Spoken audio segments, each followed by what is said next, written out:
तो आज महाराष्ट्र और झारखंड में विधानसभा चुनाव के लिए मतदान हो रहा है। महाराष्ट्र की सभी 288 सीटों पर एक ही चरण में मतदान है, जबकि झारखंड में आज दूसरे चरण की 38 सीटों पर वोट डाले जा रहे हैं। झारखंड में पहले चरण में 43 सीटों पर मतदान हो चुका है। महाराष्ट्र में सुबह 11 बजे तक की बात करें तो 18% से ज्यादा वोटिंग हुई है, जबकि झारखंड में प्रतिशत ज्यादा है, करीब 31% मतदान झारखंड में हो चुका है।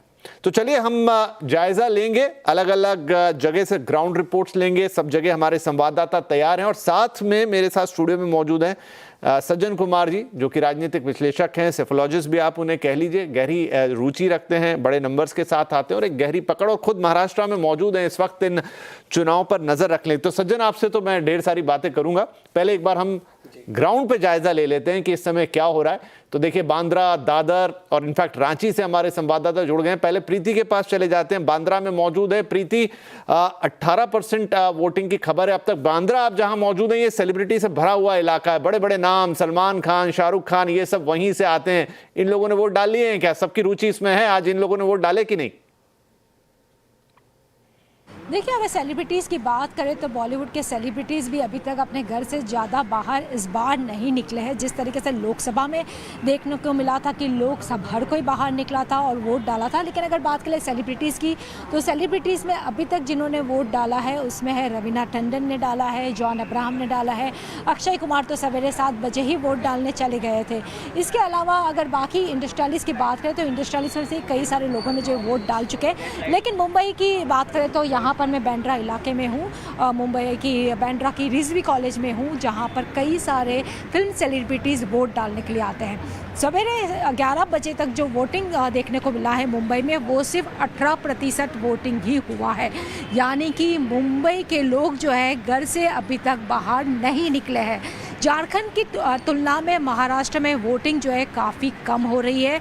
आप देखिए कि ये जो पोलिंग बूथ है वहाँ पर लोग जो है अभी अपने घर से बाहर निकल कर आना शुरू हुए हैं, लेकिन अभी भी बाकी पोलिंग बूथ के मुकाबले बांद्रा में जो वोटिंग चल रहा है वो काफ़ी स्लो है। लोग बहुत ज़्यादा घर से बाहर नहीं निकल रहे हैं। वहीं दूसरी अगर बात करें तो जो रिपोर्ट हमारे पास आ रही है उसके मुताबिक बोरीवली, कांदिवली, मलाड, घाटकोपर, कुल्ला, नागपाड़ा, ये सब इलाकों में जो है लोग अपने घर से बाहर आए और वहाँ पर लंबी लंबी लाइनें जो है उन पोलिंग बूथ में लगी हुई है। लेकिन एक बात तो ज़रूर है कि इस बार जो है जो फर्स्ट टाइम वोटर्स है उनमें उत्साह जो है काफ़ी देखने को मिल रहा है। वो लोग आ रहे हैं, खासतौर पे जो यंगस्टर्स आ रहे हैं वोट डालने के लिए। एक बात तो है कि इस बार का जो महाराष्ट्र के चुनाव की बात करें तो जितना आसान सभी पार्टियों के लिए लग रहा है उतना है नहीं, क्योंकि कट टू कट फाइट जो है महायुति और महाविकास आघाड़ी के बीच में है। यहाँ पर आप देखिए कि दोपहर का समय है और लोग जो है लंच करके अभी वोट डालने के लिए जो है पोलिंग बूथ में पहुँच रहे हैं।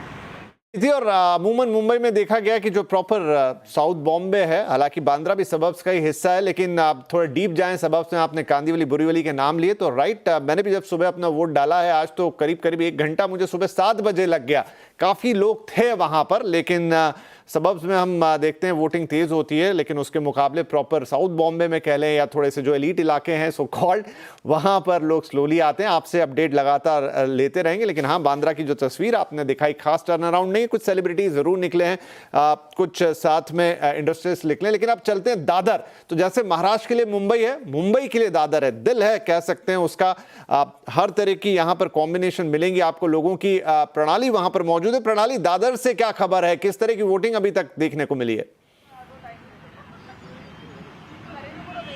विपिन जी, अगर कहा जाए तो लोकसभा के तुलना में जो यहाँ पर हमें तस्वीर नजर आ रही है वो मतदान जो है वो बढ़ता हुआ, वोटिंग जो है वो बढ़ता हुआ नजर आ रहा है। मैं इस वक्त माहिम जो कि दादर का ही जो वोटिंग सेंटर है वहाँ पर खड़ी हूँ।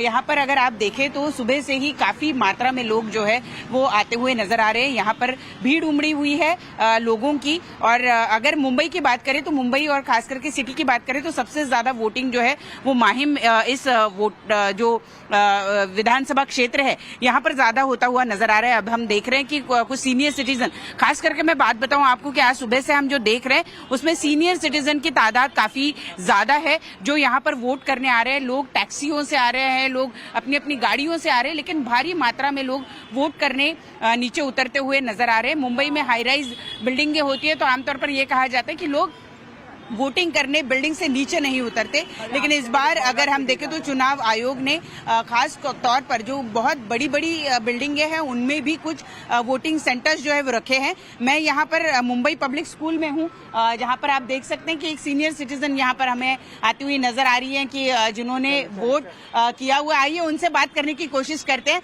आपने वोट किया? हाँ, किया है। ये बताइए कि कितना जरूरी है वोट करना? आप तो आप चल नहीं पा रही है फिर भी आप वोट करने आई हैं? नहीं मैं तो आएगी। सबने वोट करना चाहिए? हाँ, नहीं सगळ्यांनी वोट करायला पाहिजे. हो अच्छा सगळ्यांनी करायला पाहिजे. वो यही कह रही है कि सबने वोट करना चाहिए। आपने वोट किया है? यस, सबको वोट करना चाहिए ना, वोट तो राइट है सिटीजन का. जी, पिछले 5 साल में महाराष्ट्र में जो सरकार में उलट पुलट नजर आई उसका जवाब देने का मौका है आज का। यस, देना तो चाहिए ना. वी वांट्स राइट, जस्टिस तो होना चाहिए, सबको वोट करना जरूरी है. विपिन जी, देखा हमने कि पिछले 5 साल में जिस तरह की उलट पुलट महाराष्ट्र के सरकार में हुई है उसका जवाब देने का यही सही मौका है, ऐसा आज वोटर कहते हुए नजर आ रहे हैं। और यही जो तस्वीर है हमें मुंबई के, खास करके अगर हम माहिम विधानसभा क्षेत्र की बात करें जहां से मैं सुबह से घूम रही हूं, यहाँ पर अच्छा खासा वोटिंग होता हुआ नजर आ रहा है।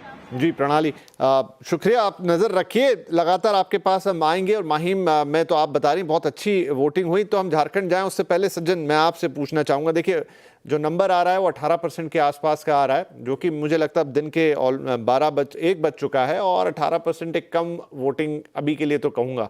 तो जब कम वोट होगा तो कैसे देख रहे हैं आप इसको महाराष्ट्र इलेक्शन के लिए? नहीं, देखिए इसमें एक तो 2 तरह की बातें होती हैं कि अगर कम वोट हो तो रूलिंग पार्टी को फ़ायदा होता है, ज़्यादा हो तो पर, लेकिन ये ज़रूरी नहीं है। बहुत सारे चुनाव में ये पलटा भी है। लेकिन कम वोट झारखंड के तुलना में है, इसके 2-3 कारण हैं। पहला कारण तो ये है कि देखिए इस बार जो एक पुल फैक्टर होता था वो पार्टीज़ की लॉयलिटी होती थी जो चलती थी। इस बार 2-2 शिवसेना है, 2-2 राष्ट्रवादी हैं और उसके बाद बहुत सारे रेबल हैं, तो वो पुल फैक्टर निश्चित तौर पे कम हुआ है।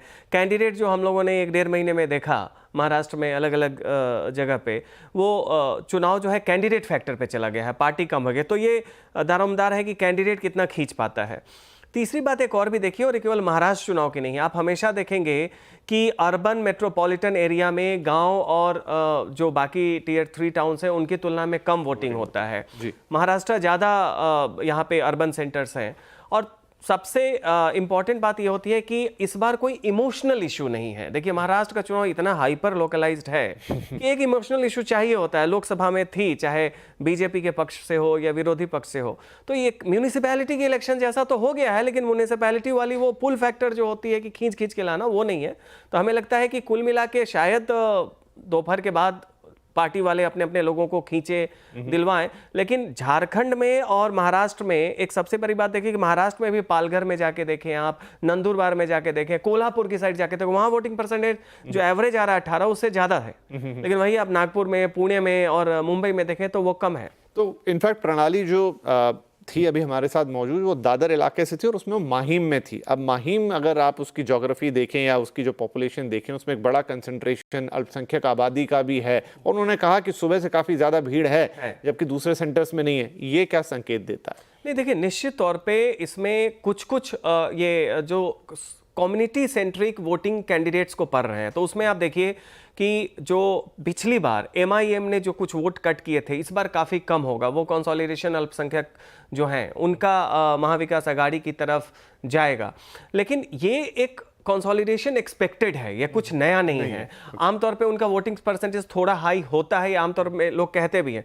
लेकिन बात आप कहीं भी जाके देखें, इस बार चुनाव कैंडिडेट को, उम्मीदवार को पढ़ा, और उम्मीदवार अच्छा कौन है तो अपने अपने समाज को देख लेते हैं। क्योंकि पार्टी के आप क्या देखेंगे, 2 शिवसेना, 2 राष्ट्रवादी, बीजेपी और कांग्रेस को अगर रख ले, तो इस कंफ्यूजन में क्या हो रहा है कि अपने अपने समाज को दे रहे हैं, लेकिन अल्पसंख्यकों का जो कंसोलिडेशन है उस एरिया में ज़्यादा वोटिंग टर्न, वो कोई इस बार नया नहीं है, वो हर बार होता है। लेकिन हाँ, ओवरऑल आप देखेंगे कि बाकी जो वोटिंग टर्नआउट कम हो रही है उसका सबसे बड़ा कारण है कि इस बार कैंडिडेट को खींचना है। पार्टी का पुल फैक्टर जो है वो डिवाइडेड है।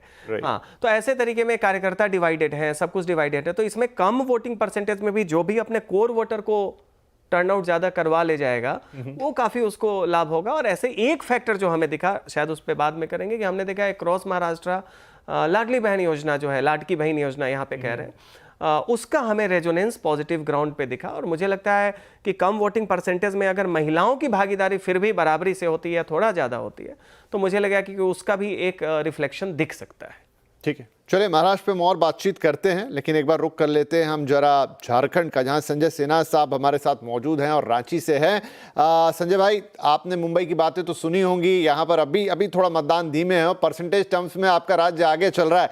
ग्राउंड रिपोर्ट, ताज़ा रिपोर्ट क्या कह रही है, अभी तक क्या स्थिति है और लोगों में कितना उत्साह है, क्योंकि अब आधा दिन निकल चुका है। जी बिल्कुल, मैं महाराष्ट्र की बात सुन रहा था। महाराष्ट्र में भले लोकतंत्र अभी मुस्कुरा रहा है, लेकिन झारखंड में खिलखिला रहा है। यहाँ पर वोटिंग परसेंट अभी 11 बजे तक के समय के अनुसार 31% करीब है। लेकिन जिस बूथ पर, कल एक बूथ से पहले बता दें कि सिल्ली विधानसभा जो हाई प्रोफाइल सीट है और एनडीए फोल्डर के जो सुप्रीमो हैं, जो आसू के जो अध्यक्ष हैं, वो आपको सुदेश महतो की सीट है। सिटिंग विधायक भी है, लेकिन यहाँ मुकाबला त्रिकोणीय है। और मुकाबला त्रिकोणीय में कह सकते हैं कि झारखंड मुक्ति मोर्चा जो कि रीजनल पार्टी है, सुदेश कुमार महतो हैं, खुद सुदेश महतो जो है वो आपको आसू से हैं, और एक आपको जेएलकेएम पार्टी है वो आपको देवेंद्र महतो, वो भी है। आपको त्रिकोणीय मुकाबला, कुल मिलाकर समझिए कि सिल्ली विधानसभा सीट पर सबसे ज्यादा वोटिंग अभी तक 11 बजे तक हुई है। 37.60, तकरीबन 38% मतदान यहाँ पर हुआ है। और शाम होते होते ये मतदान तकरीबन 60 से ऊपर जा सकता है। आप देख सकते हैं कि यहाँ पर जो है हम एक बूथ पर है, और बूथ जो है यहाँ पर सिल्ली विधानसभा है, इलाका है, नाम उसका बनता है, अब बूथ संख्या 135 है। आप ऐसे ही समझिए कि तकरीबन 1165 यहाँ वोट होने हैं, और 1165 में 50% तकरीबन मतदान हो चुका है। बोले कि ये जो है महाराष्ट्र में लोग वोटिंग कम कर रहे हैं। झारखंड की बात करें, सिल्ली विधानसभा की बात करें, लोग खुलकर मतदान कर रहे हैं, खुल के मतदान हो रहा है ना। हाँ। तो इसके लिए प्लानिंग पहले से तय हो गई थी, पहले से ही तय है। यानी आज खाना जो घर में है बिल्कुल नहीं बना है। पत्नी ने पहले ही कह दिया था कि पहले मतदान करके आओ तब खाना मिलेगा। नहीं, ऐसा बात नहीं, ऐसा नहीं है।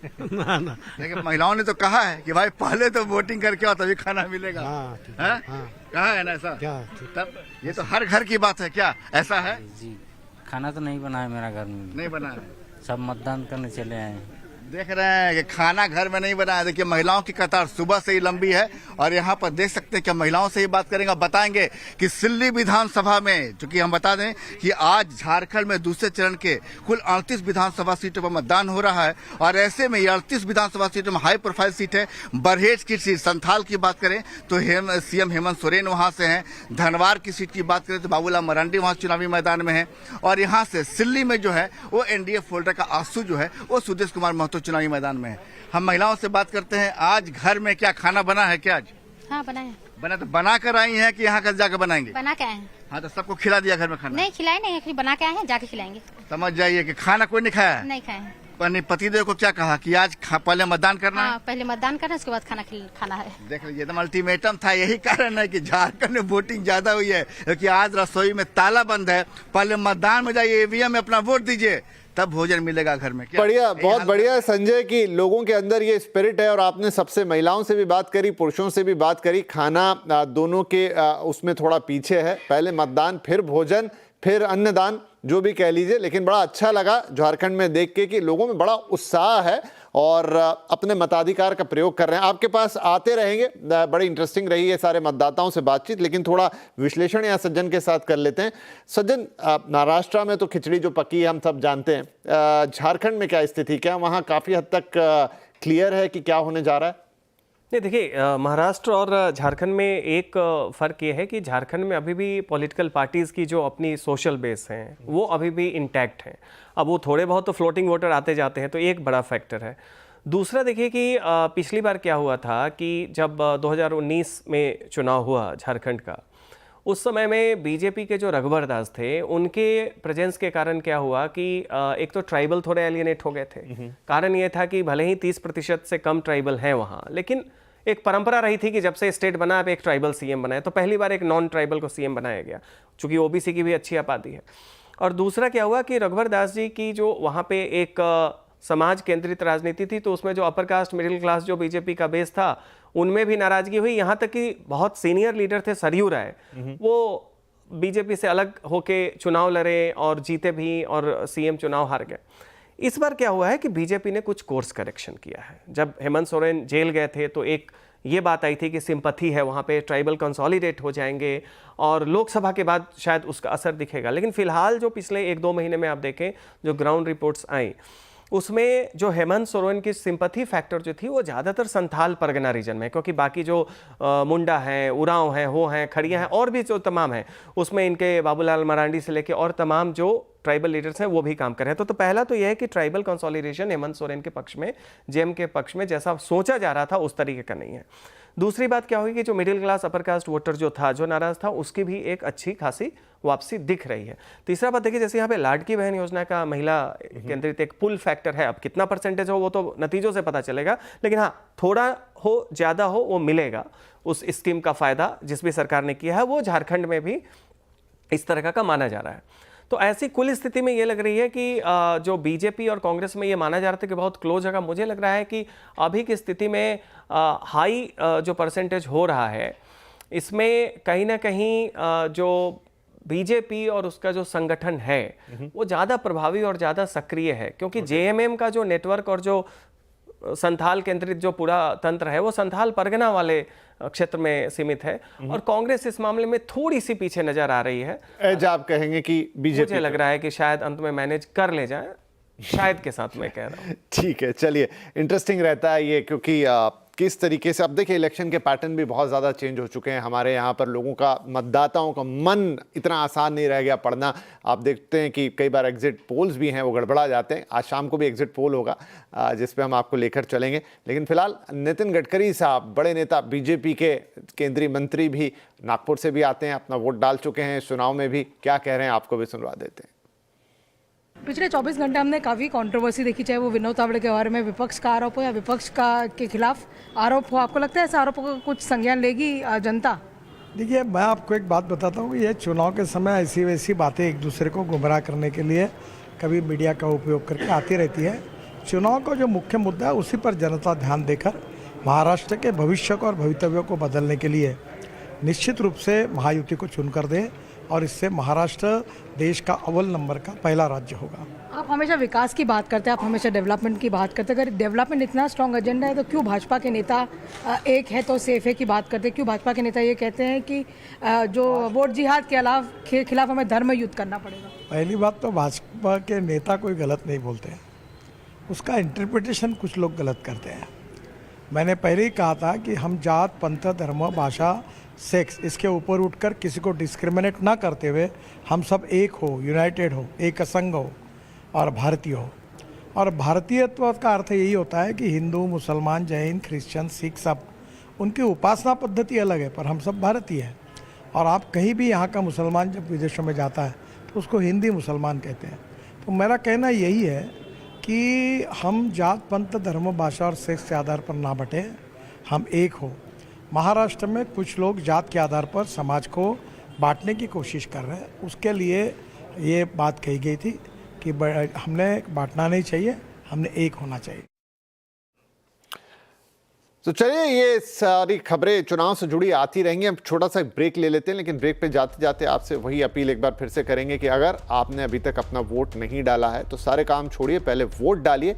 छुट्टी का दिन है आज, सरकार आपको छुट्टी देती है, संस्थान आपको छुट्टी देते हैं, तो उस छुट्टी का उपयोग कीजिए बाकी चीज़ों के लिए भी, लेकिन आधा, 1 घंटा, 1.5 घंटा, इससे ज़्यादा वक्त नहीं लगेगा।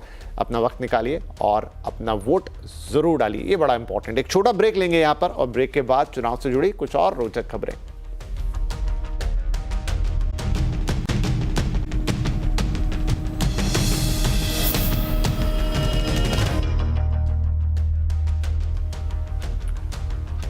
Welcome back. तो चुनावी दंगल में आज बात हो रही है महाराष्ट्र के चुनाव की और झारखंड का भी आज फेज 2 है और कुछ उपचुनाव भी देश के अंदर हो रहे हैं जिसमें उत्तर प्रदेश में बड़ी सीटों पर वोट डाले जा रहे हैं, लेकिन पूरी नज़र जो है आज महाराष्ट्र पे है। तो देखिए महाराष्ट्र, और जब महाराष्ट्र की बात हो तो देश की आर्थिक राजधानी मुंबई, जहां पर इंडस्ट्री के दिग्गजों ने भी वोट डाले हैं। आज टाटा सन्स के चेयरमैन एन चंद्रशेखर ने वोट डाला, पीरामल ग्रुप के चेयरमैन अजय पीरामल पहुंचे अपने परिवार के साथ और अपने मताधिकार का इस्तेमाल किया। इसके अलावा एचडीएफसी के पूर्व सीईओ के मिस्त्री साहब ने मुंबई में अपना वोट कास्ट किया। आरबीआई गवर्नर शक्तिकांता दास भी पहुंचे और उन्होंने अपना वोट डाला। वोटिंग के बाद उन्होंने दक्षिण मुंबई में इस बार ज्यादा वोटिंग प्रतिशत की उम्मीद जताई है। इस बार मिडिल ऑफ द वीक है तो एक्सपेक्टेशन यही है कि इस बार वोटिंग परसेंटेज ज्यादा होगा। The election is being held today, the polling is in the middle of the week, so expectation is that the percentage should be more, especially in South Mumbai. Thank you. It is a precious privilege to have the opportunity to exercise voting, and I'm absolutely delighted that we have this privilege, and I would encourage everyone to turn out and exercise their option and vote today. Any other issues that you feel should be addressed by the new government, sir? What are the priorities according to you? I think first is to just ensure that growth is there. The second thing is to ensure that equitable growth is there. I also feel as a Mumbaikar that I think our infrastructure needs to be, there's a lot that's happened with the coastal road and Atal Setu, but a lot more needs to be done. I think the metro has to be accelerated. Which is infrastructure, continuation of the thrust on infrastructure. I think the government, state government, central government, everyone has done fabulously well in the last 8 or 10 years. You see how India has progressed. Infrastructure, of course, is the biggest requirement. Job creation, health, hospitals, these are the important things. तो यहाँ पर लगातार voting जारी है मुंबई में और महाराष्ट्र में और साथ में अन्य जगहों पर। थोड़ा आपको अपडेट दे देता हूं। महाराष्ट्र के अलावा झारखंड के साथ साथ 4 राज्यों की 15 विधानसभा और महाराष्ट्र की नांदेड़ लोकसभा सीट पर भी आज उपचुनाव है। उत्तर प्रदेश की सबसे ज्यादा 9 सीटों पर वोटिंग है, जबकि पंजाब की 4, केरल और उत्तराखंड की 1-1 सीट पर मतदान हो रहा है। इस बीच उत्तर प्रदेश के मुजफ्फरनगर में मीरापुर विधानसभा के मतदान के दौरान हंगामा भी देखने को मिला। ककरौली इलाके में भीड़ ने पुलिस पर पथराव किया। पुलिस ने कार्रवाई करते हुए भीड़ को दौड़ाया। इस दौरान वहां से जो वीडियो सामने आया उसमें पुलिस वाले महिलाओं पर लाठी बरसाते भी नजर आए। तो ये कुछ अपडेट है। सज्जन, क्विकली ये जो बाकी के उपचुनाव हैं इनसे कहीं कुछ हमें कुछ एक इंसाइट मिलेगा इनके नतीजों से? देखिए, सबसे ज़्यादा जो इनसाइट इसमें है उत्तर प्रदेश का है और जिस तरह के लोकसभा में सेटबैक यूपी को हुआ जो काफ़ी अनएक्सपेक्टेड था जिस तरीके से, तो ये केवल 9 जो विधानसभा की सीटों पे उपचुनाव हो रहा है, इसमें बहुत बड़ी बात एक तो होगी बीजेपी एज अ पार्टी की कि अगर इसमें ये जीतने में सफल होते हैं तो फिर ये होगा कि लोकसभा के बाद लोगों का गुस्सा निकल गया है और फिर से वापसी हो रही है। दूसरा ये होगा कि योगी को लेके जो बहुत सारी कयास लगाई जा रही हैं कि भाई पुल फैक्टर उसमें कितना है, तो 9 सीटों में बीजेपी कितना रिटेन कर पाती है और नहीं कर पाती है, इससे बीजेपी की इंटरनल मतलब मान के चलिए 2029 तक सब कुछ है, लेकिन दबे जबान से लीडरशिप ट्रांजिशन की भी बात चल रही है। महाराष्ट्र के चुनाव, हरियाणा के चुनाव, बहुत कुछ है। तो यूपी मुझे लगता है काफ़ी सिग्निफिकेंट होगा कि कितना बीजेपी अपनी वापसी दिखा पाती है और उस वापसी के बाद योगी को लेके जो नैरेटिव है वो कितना, जो न्यू जनरेशन वाली जो कम से कम नैरेटिव वाली बात जो होगी उस पर बहुत असर पड़ेगा। बाकी जगह काफ़ी कम सीट्स हैं, नांदेड़ हो या केरल में हो, बाकी जगह उपचुनाव हो, उसका मुझे नहीं लगता बहुत। बट यूपी की 9 सीटों में क्या बीजेपी 6-7 जीत पाएगी? वहां से तस्वीर साफ होगी क्योंकि उत्तर प्रदेश पर नजर सबकी रहती है। चलिए, इसी के साथ इस चुनावी दंगल में छोटा सा विराम लेते हैं, फिर आपसे मुलाकात करेंगे। ज़्यादा वक्त नहीं, 2 बजे के आसपास, 2 बजे से इनफैक्ट थोड़ा पहले आप भी एक छोटा ब्रेक ले लीजिए। जाते जाते फिर वही ये फिंगर यहाँ पे एक निशान ज़रूर लेके आइए अगर आप महाराष्ट्र या फिर झारखंड में है या उन उपचुनाव वाली जगहों पर हैं जहां आज मतदान हो रहा है। ये आपका मताधिकार है, इसे ज़रूर इस्तेमाल कीजिए। इससे बहुत कुछ बदलने की ताकत इस निशान के अंदर है। अपना वोट ज़रूर डालिए। चलिए, दोबारा मिलेंगे। सज्जन हमारे साथ बने रहेंगे, काफ़ी इंटरेस्टिंग बातें होगी। बड़ा चुनाव है आज का और इस पर लगातार कवरेज भी जारी है। फिलहाल के लिए नमस्कार।